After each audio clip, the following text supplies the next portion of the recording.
I'm reading Nelson Mandela with words and pictures by Kadir Nelson.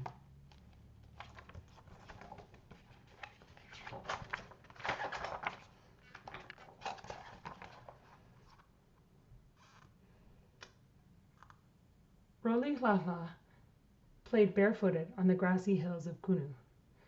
He fought boys with sticks and shot birds with slingshots.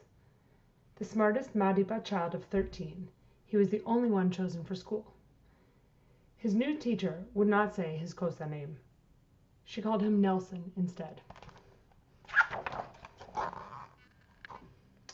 Nelson was 9 when his father joined his ancestors in the sky. To continue his schooling, Nelson was sent miles away to live with a powerful chief. Brace yourself, my boy. His mother held her tears and said goodbye.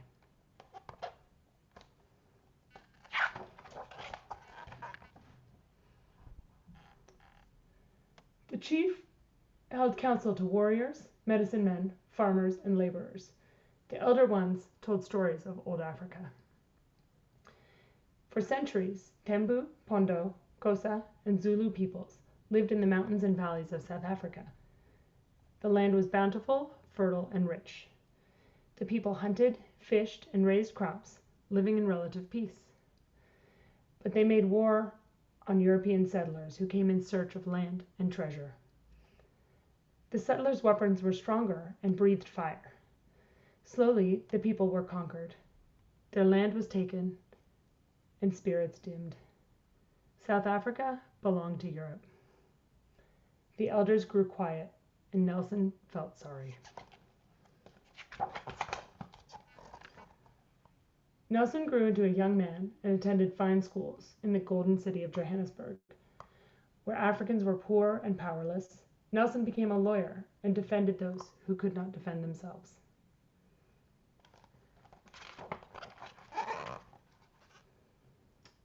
The government grew harsh and created a cruel policy. It split the people in 3: African, Indian, European. It was called apartheid.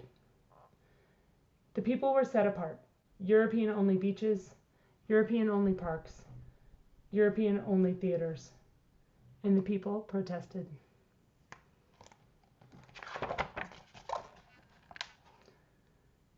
Nelson organized rallies to fight apartheid. We must win back Africa, he told them. South Africa is for all South Africans. Amandla, he shouted. Ngawethu, they responded. Power to the people. And the people loved him.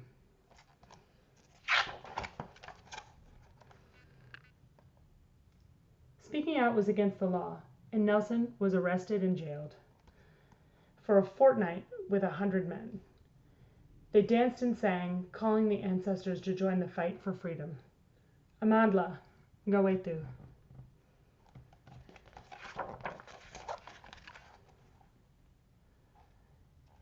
The ancestors sent their daughter Winnie to stand next to Nelson. They found love and married, and welcomed children into the world. Together they stood and fought apartheid.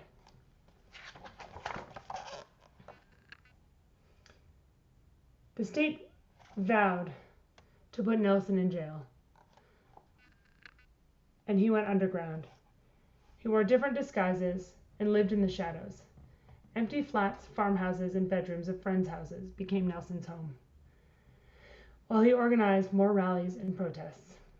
The police put out a warrant for his arrest, but they could not find him.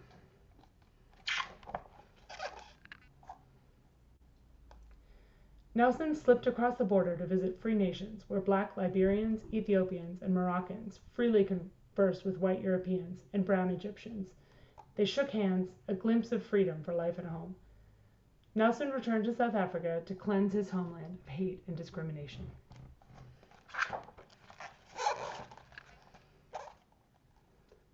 With a vision for peace and harmony, Nelson felt renewed and ready to fight for freedom. But on a drive to town, he was captured, arrested, and taken to jail. The people cried, "Free Mandela! Free Mandela!" Wet paint and posters covered South African walls.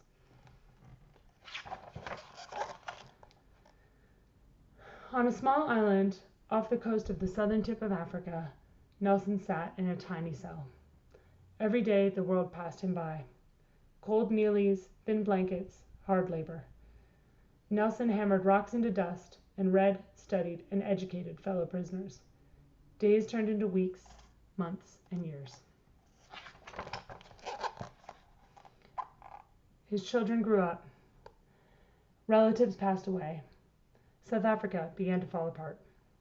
There were more protests, more rallies, and violence. The people needed a leader. Nelson snuck a message to the people. I will return. As years passed, the world pressed South Africa to change. The new president agreed, and European-only signs came down. Beaches, parks, and theaters opened. Nelson's comrades were set free. Apartheid was no more.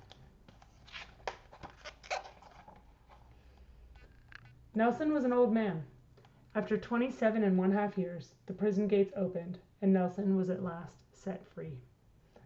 Thousands surrounded him, and Winnie hugged him. Nelson looked into the sky and smiled at the ancestors. Amandla, thank you. The sun sparkled in his gray and white hair. Nelson stood proudly, with the wind at his back, and spoke to a colorful sea of people. We must forget our terrible past and build a better future for South Africa. Let us continue to fight for justice and walk the last mile to freedom.